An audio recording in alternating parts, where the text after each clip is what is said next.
G'day guys, what's cracking? Tonight I thought I'd take the Z8 out for a bit of an Astro tour, and this is going to be a short video because the Milky Way is like up here, and I just want to show you what the camera can do. Now it has a couple of modes that are helpful for night photography. For example, you can make the buttons glow, so you know where the buttons are. You can make everything on screen look red, so that when you are focusing in, your eye's not blown out because of the bright lights. And it also has the ability to kind of overexpose your viewing screen without overexposing the photo, so you can see what's in focus, what's in the shot, and what you really want to make nice and sharp. And so those little functions are really cool, but basically what I've done is I've just set it up how I normally do. I've manual focused on my Z9 Astro video. Somebody commented and said if you put a Z lens on the Z9, this is the Z8, if you put a Z lens on, or a Z lens on, it automatically focuses on the stars when you do Astro. So I tried it with the Z8 and it doesn't on the Z8, no.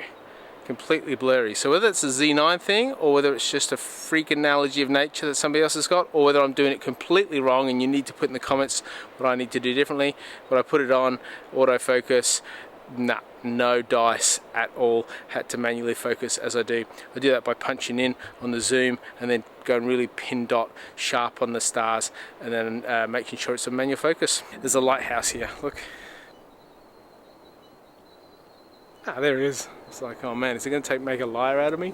Interesting thing with a lighthouse is when a lighthouse shines and a bird flies through it, it looks like a streak, but the bird's like this, so it looks like a rubbish streak. At the moment I'm shooting in portrait mode, so vertical mode, and because of that, the flip screen on the Z8 makes it very easy to look at your shot when you're looking down on it, so you're not stressing out or anything like that. Really cool.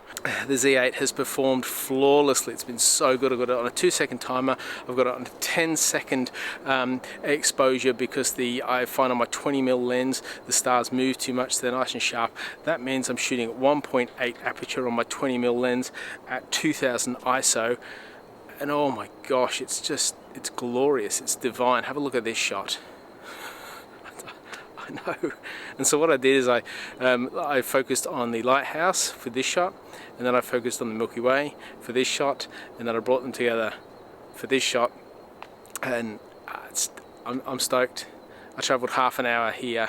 Actually, I travelled 15 minutes here, forgot my lens, realised, travelled 15 minutes back, travelled half an hour here, walked up, took about 10 minutes, and 5 minutes later got a banger of a shot. I've also put a Nissi natural filter on the front that and I've taken a couple of shots, and so it goes from sort of this colour to this colour, so it filters out a lot of that yellow artificial yucky light, gives a very different feel. So if that's something you're interested in, the natural filter from Nissi is the way to go. I might just go home. Thanks for watching, everybody. If you've got any questions, put them in the comments below.